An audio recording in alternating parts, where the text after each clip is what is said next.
Welcome back to Technology and Intent, brought to you by PITME and ArabNet. Today we have a very, very special guest, dear friend, super investor, super mom, just all around cool person, fun, always helpful, and has been along my journey, at least, of the last few years, always helping me out, mentoring me, giving me advice, and really just been a really good friend and supporter and mentor. Christine Herron from Mentor Capital. The best intro I've ever had. Welcome to the show. Word. I love it. Love it. It's a good start. Anyway, so we want to talk about who's Christine. What does Christine do? Because I know you've done a lot of things all over the board.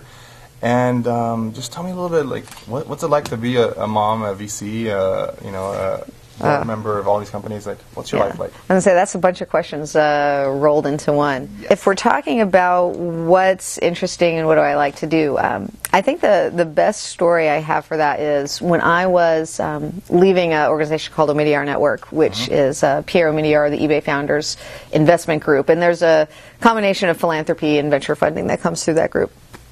Anyway, so I had decided to move on. They were going to a strategic phase, which was not my cup of tea. And so I left without knowing what I would do next, which is a very non-Christine thing to do. I mean, I am one of those people that has not necessarily the 5-year plan, but at least a 2-year plan at any given time. Okay. And so as I'm on the way out the door, and people would always want to know, so what are you doing next? What are you doing next? And I would tell people, well, I want to do interesting things with people that are interesting and I like, and I'm going to allow myself some serendipitous time to find out what those things might be. And maybe it's one big thing, maybe it's a few smaller things, but for once, I'm not going to, sort of have the plan. And the joke I made was, it's sort of, do you have to have the next boyfriend lined up when you break up with one?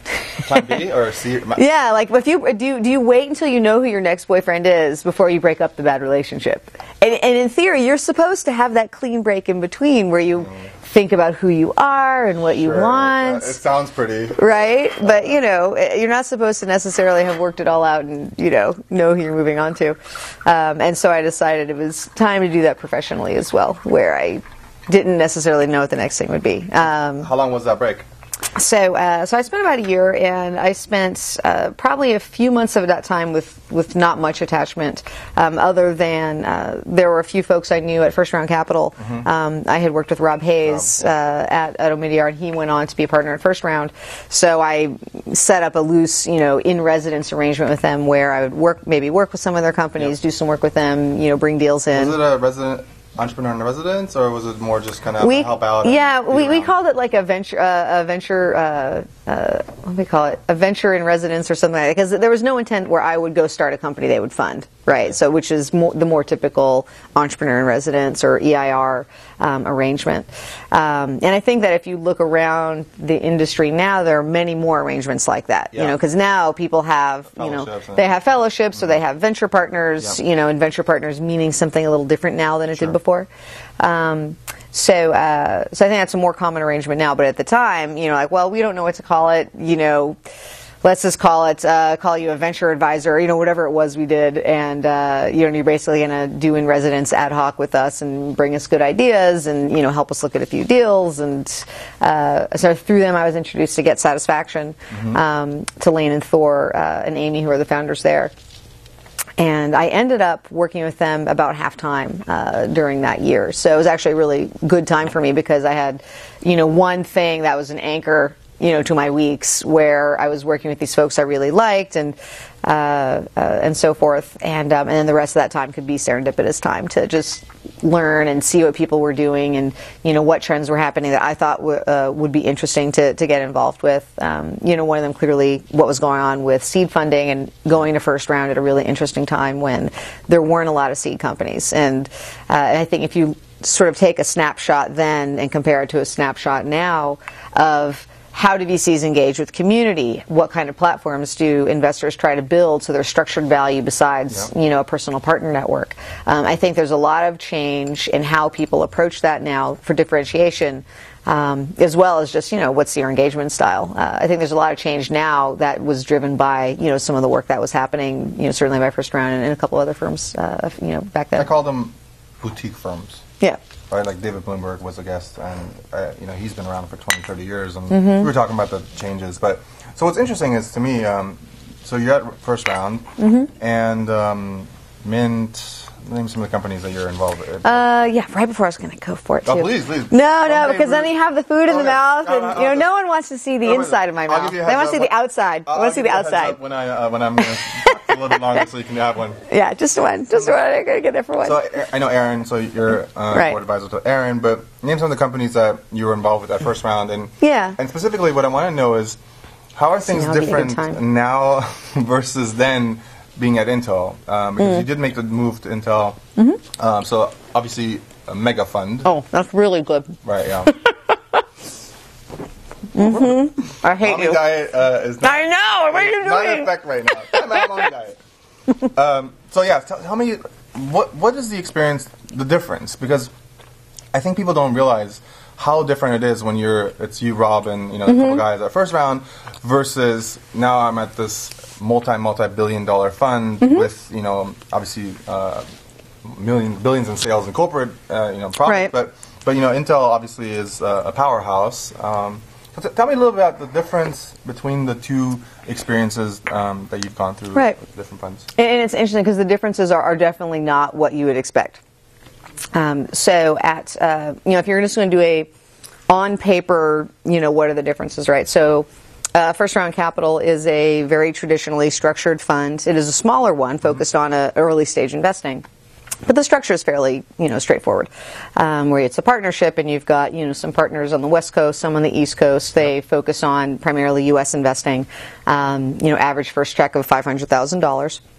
And a large number of deals each year, with the intent of we will help intensely at that first 18 to 24-month phase. And then after that, we expect you'll probably have proven that your idea, your assumptions were not correct and moved on to something else. Or you'll have been doing well and, you'll bring in, more investors that are appropriate for those later stages. How many deals a year?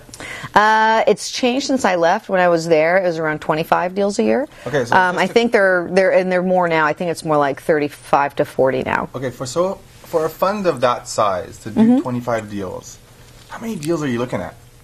Well, it's all about, basically the math is how many deals per year, that's your average check size per deal, and then how many more rounds of financing after that do you expect you'll participate in, right? So you need a reserve in the fund to go to that.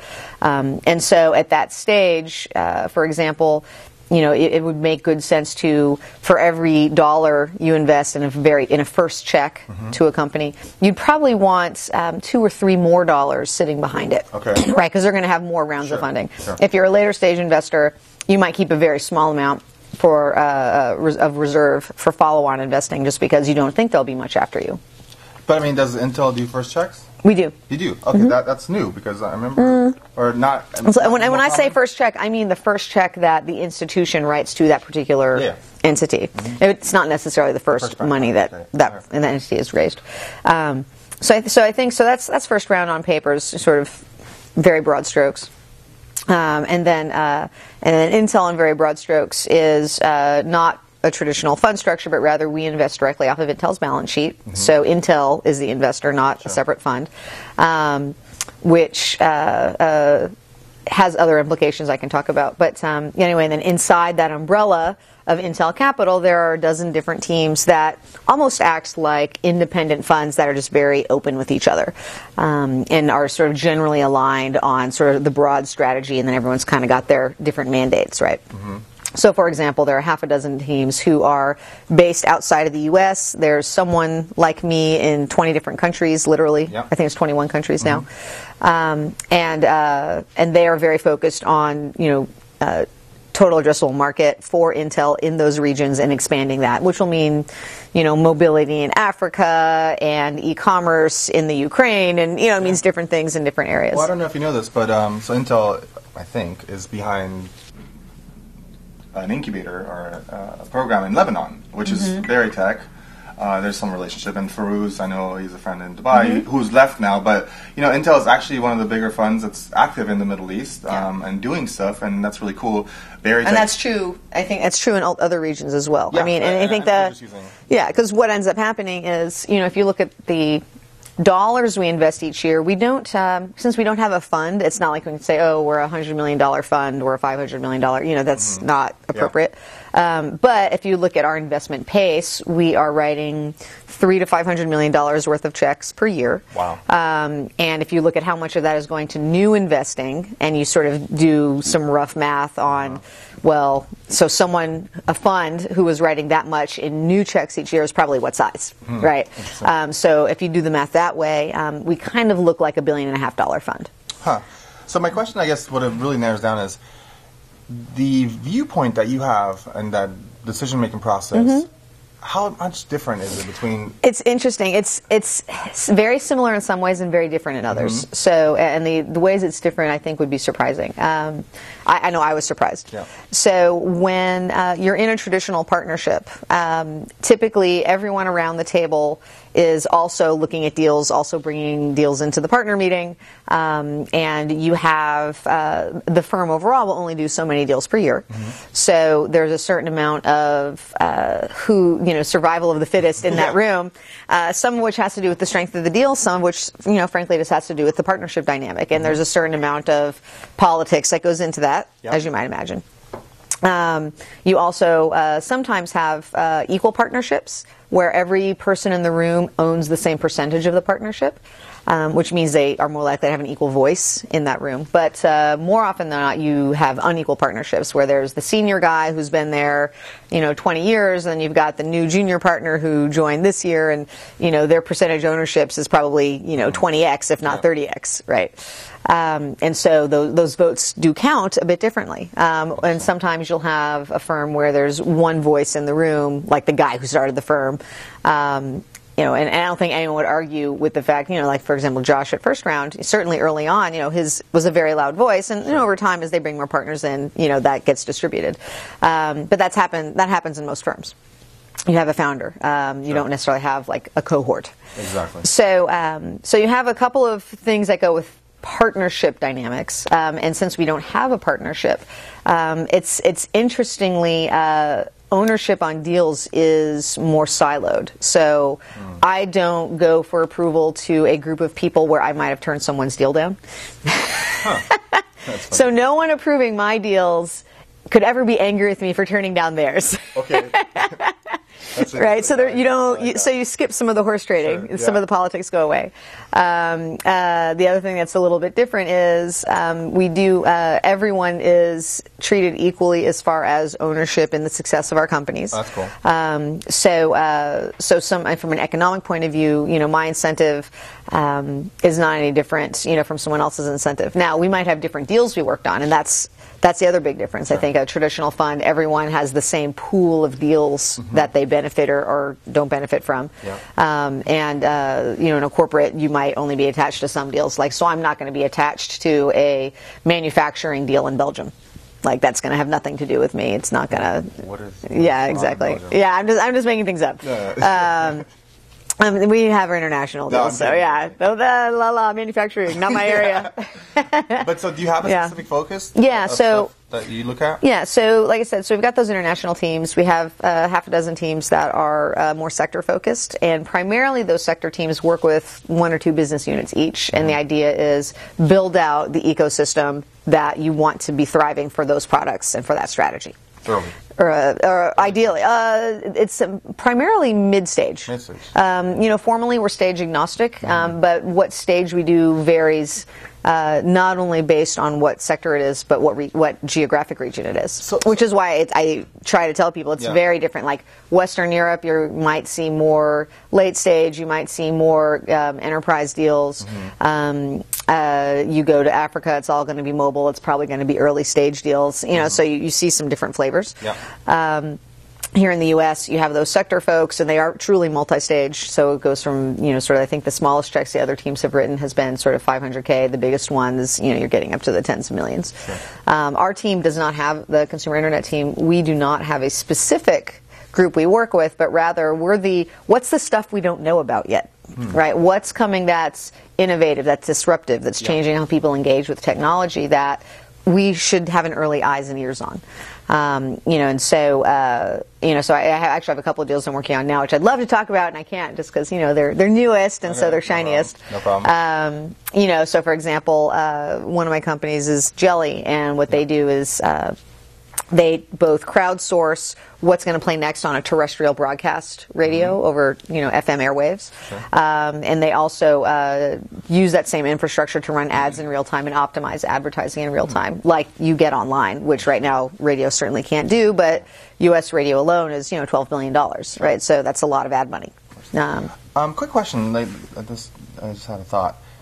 What percentage of your deal flow is Rob or someone that calling you and say, "Hey, Christine, check this out"? And obviously, I see you all over the place at events, meeting with people. I am all over the place. So, what's the makeup as far as stuff that you actually discover yourself, or read on TechCrunch, or just hear about? And how much is it really, this syndication where someone's put money in or they know you? Because one of the issues that I've noticed in the Middle East specifically is that because the pie is not perceived as big enough, it's not 3, 4, 5 firms doing deals together. It's like 1, 2. Yeah. And so when we talk about smart money and connected money, a lot of times part of the reason there's 5 firms in a deal is because it opens doors and it's smart. So right. Is that most of the deals? Is that how it happens? Like someone Yeah. trust? Well, I think there's a couple of different questions in there, and one of the questions I heard you ask is, where do I get my deals from? Yeah. And then the other one I heard you ask is, how does syndication work? What are some of the dynamics around syndication? Which is a different question to me. Yeah, but it's kind of important. So they're both important, but I'm happy to answer both, just clarifying a little bit. So on deal sourcing, it actually hasn't changed that much, and I've been in a few different firms now, so I would think if it was going to change, it would have. I think it's always been a mix for me of folks that I meet at conferences or out and about, or I get introduced to, sometimes even socially, just from being in the Bay Area, which you can't undercount how important some of those social introductions are. And then sometimes it's someone I've worked with on another deal saying, "Hey, I'm invested in this company. It's time for the next round," and so you get you get something that way. And sometimes it's just folks approaching me directly that I hadn't met before, right? And it's interesting. I actually have closed my first deal just several months ago. I closed my very first deal for one of those guys that comes up to you after you've spoken at a conference. Me? Okay, we can talk about that. That's the next story. So, you go and you give a talk, or you're on a panel, and they have that break in between the sessions, and they go, boom, like all these people run up and they want to try to pitch you as quickly as possible while the people in back are elbowing them, or they want to get your card, right? Yeah. And I spoke at the WARE conference, almost 3 years ago. And we were talking about location, and specifically got into proximity, and is that a more powerful driver of context than just here I am, like here's my Latin long on a map, which is not that interesting. So that got into that a little bit, and this guy Dave Matthews, not the band, comes up to me. I found him. There you go. Comes up to me afterwards. And he says, I am working on exactly what you're talking about. And, your first response is always like, yeah, you and every other guy that just, came up to the panelists table. So we started this longer conversation, and he gave me a demo of what he was working on, had it ready to go. And it was interesting. And it's like, let's keep in touch. He wasn't raising money yet.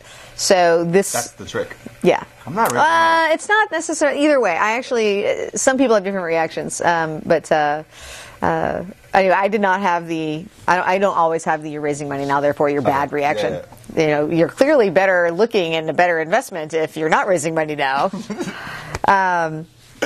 So anyway, we had a dialogue for about 1.5 years, and then finally he got to a place where he was thinking about bringing some money in, and we had an existing relationship, and I hooked him up with some of the folks in one of our internal teams. We have a business unit that is looking at proximity and looking at sort of these connection frameworks, that things that we're launching this year at Mobile World Congress, and so we ended up making an investment there and figuring out what kind of commercial deals will make sense, and it's very exciting. The company's New Air, and so that's an example of you can actually get a deal that way. That's crazy. It doesn't happen that frequently. Whereas, like Store Envy, my most recent deal, it's a social commerce platform and a marketplace. That deal came a more traditional route where Kent Goldman from First Round is on the board there. And, he gave me a call and said, hey, Store Envy's going out fundraising. I think you'd like it. And met the CEO, and there you go. Now, how quickly do those deals happen? How quickly a deal happens has not that much to do with where it came from. Okay. That's a good point. But yeah. so this not a good point. Not in my experience. I get hit up by people saying, hey, I want to raise money from so-and-so. But like you just said, it took a year and a half of a relationship. But he also wasn't raising money yet. But I mean, the point is like you were kind of aware, or he may have sent you updates, or may have been giving some milestones, and I think, coffee every so often. Yeah, and you're kind of in tune with what's going on, and then maybe at one point, obviously you must have been intrigued at some level. Yeah. And then because he was working on something I was genuinely just. And happened to be fascinated by. It was not, himself, maybe proved himself, maybe proved the business. And then I think to me, it's this idea of planting the right seed with the right person, and it is somewhat of a personal connection where you have to click with the. Well, at the early stage, absolutely. Stage, right? Yeah, I mean, because at the early stage, there's not a lot of buffer in between the entrepreneur and the investor in the early stage. Yep. So if you don't want me in your hair when, there's bombs going off all around you and, people are quitting and the product's not working and the customers are angry. Like, we need to get along. We need to basically, it's like when you get married, you need to know how you're going to fight.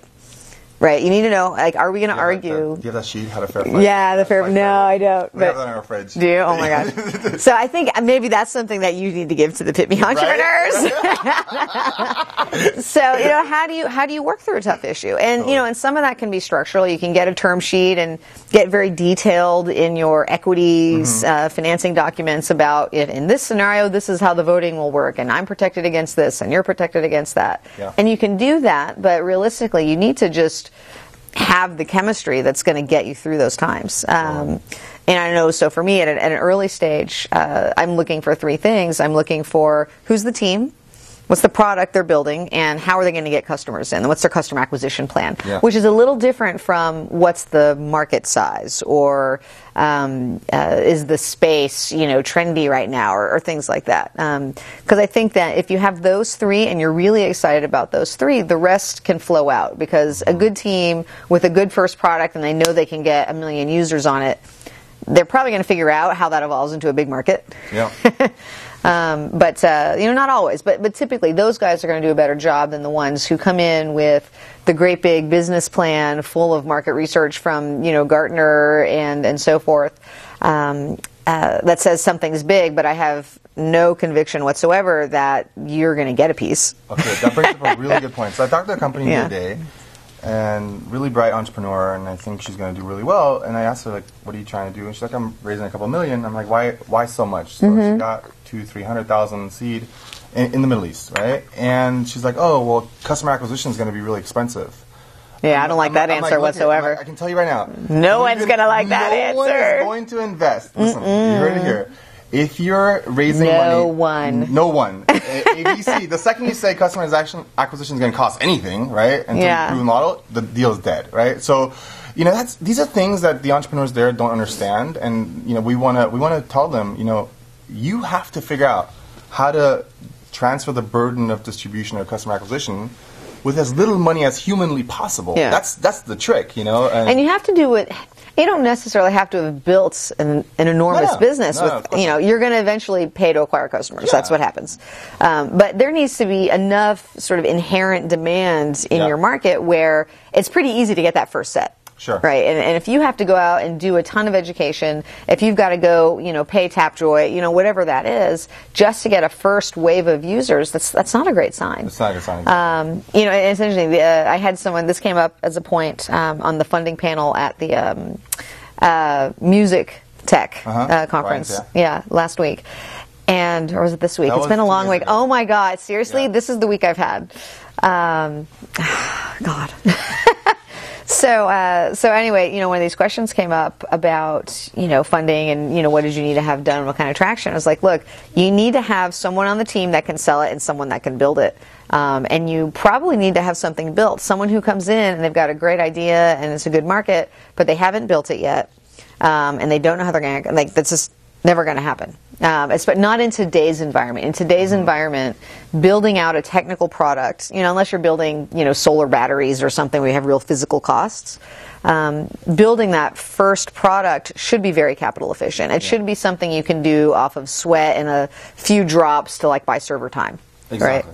Right. Again, sort of specifically software and internet technologies. But if you can't get there and you need my money to go do that, then I'm just going to wait. Why would it do that? Yeah, with the exception of people who are serial entrepreneurs and have been selling companies and making because people. They already have the formula. Yeah, I believe that those people have their set of go-tos and they're raising money early simply because they can. Yeah. So some of those folks, yeah. But if you're a first or second time entrepreneur and it wasn't Instagram the first time, then you need to prove a little more. I want to go back to the guy that comes up to you at the panels at conferences, because part of the story between me and you of how we kind of became friends was at the Founder Showcase when I was with Founder Institute, and we had a panel, and George Zachary was sick. So, did he actually vomit? Because that would be that would make the story better. He was actually sick. So leaving a panel midstream is pretty serious. So Dale turns to me and he's like, "Dude, we need another judge," and he's like, "Can you ask Christine?" I'm like, "Sure." You're like, "Who's Christine?" We knew each other, we knew each other, but not closely. And so I'm running around looking for Christine at Microsoft, and I see her in the corner on the phone. With the spreadsheet open. With the spreadsheet open. Yeah. And I'm like, okay, so. We were literally negotiating a deal. I don't remember what it was now, but it probably had something to do with, fighting about option pool size or, figuring out who. Yeah, it was an important call. So, what do? I wrote a sign out saying, "Hey, Christine, Georgia said, can you jump on the panel?" And you're just like, "Yep." Done. Yeah, no, there was no verbal communication whatsoever. Sign goes up, thumb goes up. And, so I'm sitting there, I'm working, and, because we and I had really no relationship before that, but again, knew who you were, knew you were with the conference and so forth. And so Nima runs up, and he wants to talk to me, and I'm like, and then he goes, "So I actually gave you paper and the pen." While I'm talking, negotiating this deal. Oh my God. And then you write this out, show it up, I'm like, yes, now go away. Okay, so Christine, I'm going to ask you, what was your thought at that moment? You know what? I really wasn't thinking about it that much in that moment. The only thought process I needed to go to was how much longer I needed to be on the phone, which I think was 15, 20 minutes. Yeah. And, I think I did, I did something. You did something to indicate when you actually needed me, and I'm like, okay. No, I'm saying, what do you think about me? Okay, great. This guy is... who's this crazy hustler? Okay, right. And so, fast forward, we've had a few more, interactions where, I helped you. Other things you've crazy hustled to make me do? Crazy hustled, right? But in Austin, I think we did that event. Which went great. We had 500 people wanting to pitch you and David Bloomberg and Aldo. And you're like, "Hey, can you manage this?" I'm like, "Sure." Sure. And so we had 60 slots, and it ended up that we had I squeezed in 90 companies to pitch, and then we ended up doing the ad hoc VC pitches on the RV with David and John. And we were talking about this with David. Appboy Mark ended up raising money from David Bloomberg, talking in the back of the RV. Right? Yeah, so did Brett Martin from Sonar at the event, at the venue. So I mean, if you think about it, here, we kind of just randomly met. And again, I never pitched you for an investment because I've never actually... Well, you've never been, you haven't been in that position. But for some reason, we've always had these funny interactions, which brings me up to the next funny interaction. Uh-oh. You are the person who convinced me how powerful social media is, personally. Because I don't have Facebook. Because of the refrigerator? The refrigerator. Okay. Exactly. So you must have known about that before the refrigerator, though. No, what do you mean the power? The power of social media before then, though. You know what? I was trying to really avoid it. I don't know what it was. I had my little Twitter handle, Chief Deal Maker, and Facebook is just a time sink for me. So I just wanted to stay away. But tell us the refrigerator story. Yeah, so I'll tell you the refrigerator story. It really. So, and this is a very random story, and I have to apologize if anyone follows me on Twitter. You know about the refrigerator, and I did use you like a dirty washcloth to like get what I wanted in this situation.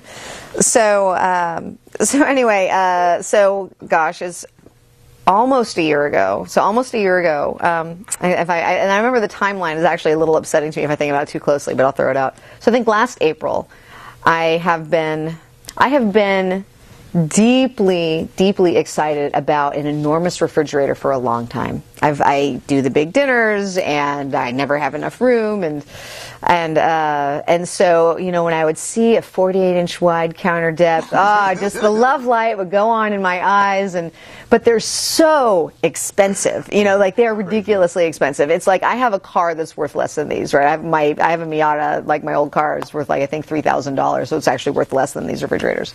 So anyway, so I was looking around, and I have this where I troll, you know, because you're waiting for it. And I found one. I was like, there's one on sale. I can get it right now. And it was from Sears, which is a pretty big American retail brand, right? Mm-hmm. And so I'm very excited. I, you know, call the store. I get it ordered and arrange for it to be delivered. And you know, you get all excited. You get your house ready for the new. You cut the counter because you need more space, and you know, you get ready to move the other one out. And so they show up, and the delivery guy's like, "Oh, we can't deliver to you because we need more people, and it's a really big fridge, and you have stairs, and there's only 2 of us." I'm like, "Okay, all right." And you kind of knew where I live and that I had stairs, but all right. So they come back the next day, and they have 4 guys, and the next day they say, "Oh, well, we're not allowed to take it upstairs." I'm like. Well, we had this conversation yesterday when the other guy saw the stairs, and you know, 2 weeks before that, when I told the person on the phone for delivery that I have stairs. So I still have not touched social media. So I didn't go there first. Yeah. Right. But so it escalated. You emptied out your fridge. Multiple times. Yeah. Multiple times it's coming in and out. So my annoyance dials up a little bit each time. Yeah. So the next day they come back again with the 4-guy team. And the straps, and they made us sign a waiver for if not damaging the stairs, bringing it up. And I'm like, I need to replace my stairs anyway, so we're like, fine, whatever, just get the thing in the house. Sure. So they bring it in, they deliver it, and I was not home for this, but apparently when they went to plug it in, sparks came shooting out across my kitchen where my then 2-year-old was in the room. Your friend Callista. Yes. So my 2-year-old's in the room, and like sparks go shooting across the kitchen. The guy who plugs it in literally gets thrown back because he's electrocuted himself. And so what has happened is somewhere in between, I don't know, because they've come to our house with this refrigerator multiple times, so you don't even know where the blame goes. Mm-hmm. Was it getting to the warehouse from the store? Was it the first time it came out, or when it went back, or came out, or went back? You know, who knows? So somewhere along that route, someone severed the cord, and rather than saying, "Oops, I broke this cord, let's get them a new refrigerator," they took the end and they jammed it up inside. They jammed it up inside the coils of the back metal, so you wouldn't see it was broken. Wow. And then on top of that, there were all these like dents all over like they basically drop kicked this thing to my house apparently. And for an 800-pound item, that's, you know, surprising. So anyway, so I was not happy. And I get on the phone with, I sort of call, and I'm told I can have a $50 gift card in exchange for my trouble. Literally. And when I didn't like that, they offered me a $100 gift card, and the woman said, "That's the best I can do." And I was like, "I don't think that's the best you can do." It is not. Someone needs to own up the responsibility for this. And then, you know, most of the time I'm pretty easygoing, and you know, and I like to be organized, but you know, I'm mostly friendly. And but I definitely believe in moral high ground, and I think people should do the right thing. And I was very upset that they were not taking ownership of a problem they had created. So anyway, so I'm upset, and I try calling the store again, sort of same reaction. There's nothing they can do. And so I go onto social media. I go into Twitter, where I think at the time I have about 21,000 followers now. I think at the time I had maybe 14,000, you know, something like that. Mm-hmm. And Sears, by the way, Sears has about 20,000 followers. So, So there was so I didn't feel like I was at a power disadvantage once I go onto Twitter, right? It's like my voice is almost as loud as theirs on Twitter. Well, you have muscle behind you too. Well, I care a lot about it because meanwhile, it didn't work because there was no cord. Yeah. They had already taken our other fridge away, so I have a 2-year-old child and no way to keep cold milk or food for that child. I mean, I was as furious as you could be. Yeah. The $50 gift card again, not cutting it. Not cutting it. So I have, if you go back at my Twitter history, go to @Christine. You can have some fun. @Christine and @Sears, and you'll see all this stuff show up.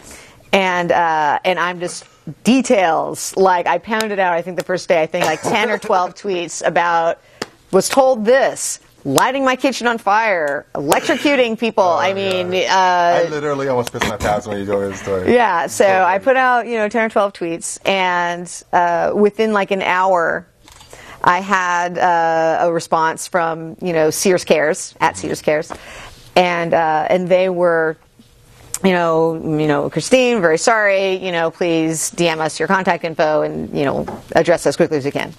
So I DM'd them my contact info. And meanwhile, I did not follow them, so they could not DM to me. The only way they could connect to me was to do so publicly. Yeah. Right. Social media strategy 101. Yes. So anyway, so we got a response, and they said, go get yourself a little mini fridge or rent one, and we'll reimburse you. So we don't want you to not have food for your child, which I appreciated. So it took a little anger edge off, and we went from there. And I'd say over the next, let's see, that was in April, May. So May, June, July, August, September. 5 months spent where this is broken. We'll send someone to fix it. Great. Someone comes to the house, they can't fix it, or they find something else wrong with this thing that's been drop kicked to my house. Meanwhile, the kitchen, building the thing around it, like none of this work is happening because I don't know what's happening with the fridge, and so some chaos, which I was not upset. I was upset about, and so 6 months, 4 months, 5 months, however long it was. And at the end of it, I still have this broken fridge in my kitchen. I have felt very guilty about forcing the people who follow me on Twitter, probably not for home appliances. Yeah. Have to keep hearing about my fight with Sears and my just wrath. And I was to this point where I wouldn't get a call back, I wouldn't get attention, and the only way I got responses was when I would take the same thing I'd left over 2 or 3 voicemails or 1 or 2 emails, find a 140-word way of saying it, put it into Twitter cleanly, and then put an angry one around it, and then within 2 hours I'd have a response. I mean, it was just ridiculous. And then finally, I think BP of something, like someone called and said, yeah, and I very quickly, stop or something like no. So at the beginning, when Sears Cares first responded, after when it wasn't resolved within a week, and I was still being very angry on Twitter, they kicked me up to Sears executive offices. So I had the VIP support, but it was not necessary. And I don't know who's what fault, because I know they subcontract, and so, but I kind of don't care as a customer, right? I just want you to fix the problem you created. Yeah. And I don't think that. I think Sears is an older company that hasn't yet really grasped how powerful this is. Yeah, and the fact they have people paying attention is great, and clearly they pay a lot of attention, or they wouldn't have responded in social media as quickly. But I think the integration of that back into the rest of the organization for feedback and customer first and things like that, like just some of those cultural changes haven't happened, to go along with the, okay, we need to have a presence, sort of on this platform, right? There's a difference between being present on the platform and really engaging in a community and being a responsible community member. Right? It's a nuance. Who's doing a good job? I've heard they're doing a good job as well. So that's and Cory Booker does a good job, so there's some good government out there too. So anyway, so finally they got back to me in September or so and said, all right, we're just going to give you a new fridge, because finally I had someone come out who knew what they were doing. Like my 10th repair guy came out and said, this isn't repairable, it doesn't make sense, I'm going to put a green tag on it that says, cannot be repaired, and we'll get you a new one. I'm like, wow, would that have been nice the first time? So Can you send 2 us a months picture? later. Can you send us a picture of the fridge so we can put it on our... I have the new one. I can say the new one. Yeah. We want to show the new one is beautiful. It's beautiful. It's this beautiful KitchenAid. Oh, I love it. You know, it's 48 inches with the ice in the door. So should we call Evan and the guys at Twitter and thank them for helping me? Yeah, because seriously, if I had not been able to sort of harness that in some way, I would have wasted so much. I would have had to get rid of it or pay to replace it, or I had something, frankly, that was dangerous because, you know, it shorted out the whole system when the sparks ran. So, like, everything is all patched together, and that's not really good on big, expensive machines in your house. With a 2-year-old running around. With a 2-year-old running around. So, yeah. So, you know, one of the things we skipped, which is really, really important, we talk about the syndication thing really quickly, and then we want to jump into lessons through stories. Officially, the topic, which is kind of related between both of us. Yeah, you're going to cut all half of this out anyway, so it's all good. Actually, all this is pretty cool. Oh, it's gold. I'm enjoying it. You know, these stories are very unique. But yeah, let's talk about that really quickly, the syndication thing, because again, I think there's this misconception, or people don't really understand what that means. You know, the nature of syndication. Yeah, and it's interesting too, because just when you think you know how it's going to work a different way. So syndication essentially means that rather than one investor coming and, you know, if you're raising $1 million or $10 million or whatever it is, one investor comes and writes you one check. That rarely happens. It's often syndicated, where you have multiple people writing you checks that will add up to that amount.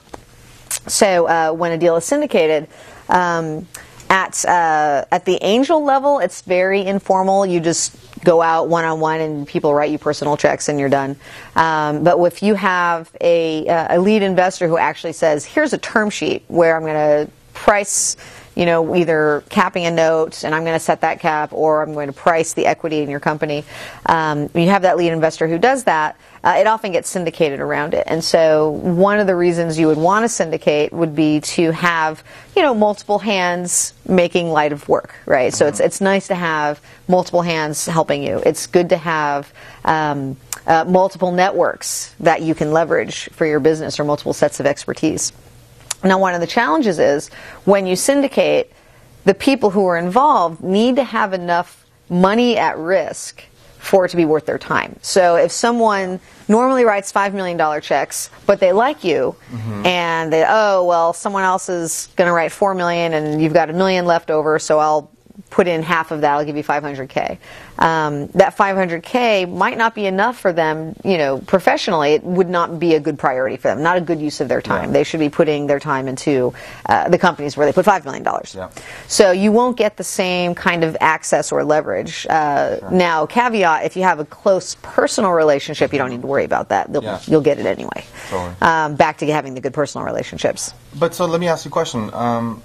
Obviously, the syndicating partners, different funds or firms or investors, have to agree on the valuation, the terms, and all the details. Not necessarily. Often what ends up happening is, if there is one person who's taking up the lion's share of the funds being raised, the lead investor. If you have a single lead, often what happens is the deal gets presented as, here's the deal, take it or leave it. To the other folks. Now, you might modify it a little bit if there's someone you really want and there's something they've got to be in their bonnet about that they don't like. But typically those terms don't change very much. Like maybe modest things, like maybe, you know, they want you to have a little more option pool, or, you know, maybe they want you to raise a little more money. That actually does happen quite a bit, where you might have terms for, you know, it's a $10 million valuation and you're going to raise $4 million, but the other investor says, well, I'd love to participate. Here's all the great things I can do for the company, but I really want you to raise $5 million instead so that I can put more money in and feel like it's worth my time. And so that part changes a bit, but often the rest. So the amount of new cash coming in might change, but often the rest stays pretty stable. Cool. And I think the biggest challenge to syndication on the investor side is most funds, not all, we don't, for example, but most funds have what's called a hurdle rate, which is, we don't write anyone a check unless we can get a certain percentage of that company in ownership. And that's because of the time allocation issue, right? Okay. So sometimes if you only want to sell a third of your company, but you have two investors that you'd love to work with, but both of them say, well, if I don't get 20%, I'm not playing. Then you're like, well, you either have to not take both investors, or you have to instead sell 40% of your business. So you get to some challenges there. And that doesn't get easier as you get larger and raise more money. Yeah, because often the people coming in keep having hurdle rates. Yeah. Okay, so we're almost done, but we're at the point where we do lessons through stories, right? And we've talked about this topic. Oh, here we go. Now, what's funny about the topic, we're going to do something really interesting. The topic wow, I've got pick. This one is super fun. No, this one I'm going to pick for you, and there's a reason. So when I grow up, I want to be. Right. Now, I want you to tell my story of what you've seen me talk to you, pitch you. Oh my goodness. And then the funny thing is, when I actually ended up telling you about the show, you told me, when I said I finally figured out what I want to be when I grow up, and that's the show, you're like, wait a second, I haven't figured it out myself. So tell us, Well, I don't know, so that means I don't have an answer. No, that's what I'm saying. So tell my story. Like that. Oh, your you've story. Been there along but the way. I'm still skeptical that you've actually found exactly what you wanted. Because I don't believe people really know. No, I just don't believe. I fundamentally feel I have a philosophical disagreement. So anyway, so I think that it's possible to have found your exact center, your exact right place in life. But I think, 90% of the people on this earth don't ever really find that place. There's always something new that they discover. There's always something new you discover that you're interested in that you had no idea. There's always something about your day that was not exactly what you wanted to be doing. Sure. So there's always an opportunity to make that better, or to evolve, right? Because we all evolve. And there are things that I'm sure you find interesting now that you would not have liked 15 years ago. Of course. But I'm saying, like, I'm 35, and I just figured this out after, the PITME. You've pivoted. You're just pivoting. 5 times. That's not so bad. But I think of it as versioning because I'm a software girl. God. Yeah. So I actually have a whole book treatment for this that I have to write sometime, but I haven't. Okay. Because I have so much extra time now. But I don't believe that people become done. And to me, saying I figured out what I want to do or how I'm going to be, like, that implies a sense of doneness.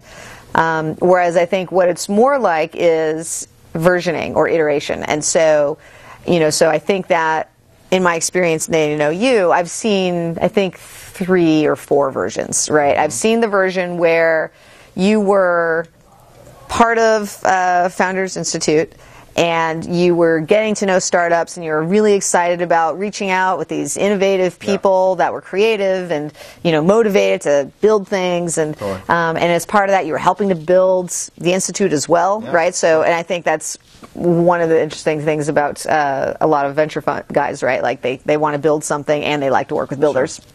So there was that Nima, right? And then I got to know the Nima of I'm not getting to do enough building myself, right? And so I need to be in a position where I have more of my skin in the game. But I still love working with entrepreneurs. I still love working with builders. And, what are the ways that I might be able to do that? And you started reaching out to folks and sort of got to this place, where you first started putting PITME together and, this initial vision of how do I go get this started in the Middle East, right?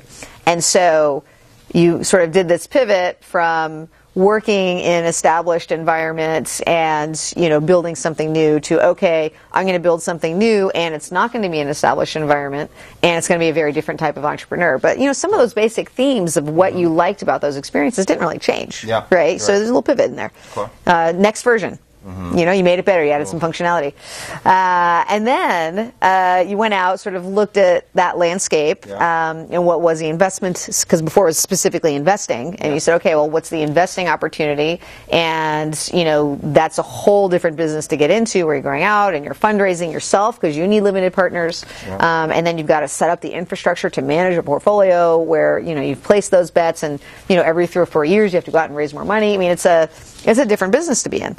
And so, and then you said, as far as I can tell, wow, I'm not really excited about that part. That's not something I'm passionate about. Yeah. It's like, so again, this theme for you of like, what's the core value proposition, right? If you're going on the product theme, it's still, I want to work with entrepreneurs. I want to help them build things and help them become better, right? And so that has not changed at all. Okay. I think the things that have changed have just been, you know, sort of what's the color around that, and as you develop your own network and, you know, you develop more expertise and sophistication, you know, sort of on these dynamics, and, you know, what are the resources you can bring to bear? Like, because you didn't have the resources for what you're doing now 5 years ago. No, definitely. Right, but you still loved working with entrepreneurs 5 years ago. Exactly. Right, so that's how I think about it. I just call it that it's the same path or vision. I'm just using a different vehicle. That's how I see it. And at times it's a beater, and times it's a motorcycle, and times it's a Ferrari. You know, like it just depends on the time. But I really think that this is fun, interesting, and what I really want to do is I want to empower and teach and educate entrepreneurs in the Middle East, and so we're partnering with ArabNet, you know, and translating this into Arabic, and so hopefully people will learn from these stories and these conversations. So to wrap it up, I have something for you. Oh This is a certificate of achievement. Coolest VC. Now, the funny part about it is that I have never, and I probably never will pitch you a business, but you've spent a lot of time, you know, looking at the stupid PPMs, your crazy stuff. Crazy stuff. So, I have looked at your crazy stuff, and you were never gonna write me a check. You know, maybe well, I don't know, but someday.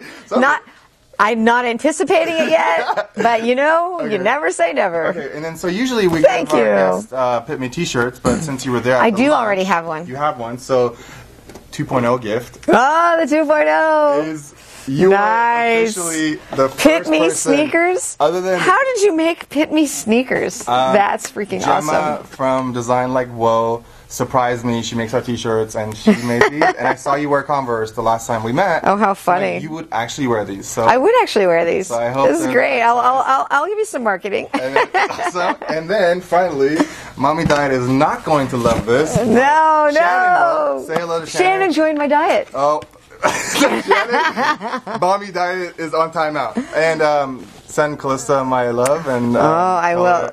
Tell her that I miss her. These have lots of nuts, so protein is going to balance it out. Yeah. You can justify it somehow. I'll find you. I can always justify anything. Fresh from Beirut. Wow, thank you. And hopefully we'll see you in Austin. Maybe we can do something fun again there. And I don't know. You just are super. So I'm absolutely happy to be here. Thanks, Christine. Thanks for having me. Thank you. Coming. Another episode at the end. Again, thanks a lot to Christine, and hope you enjoyed it. We'll see you next time. Peace.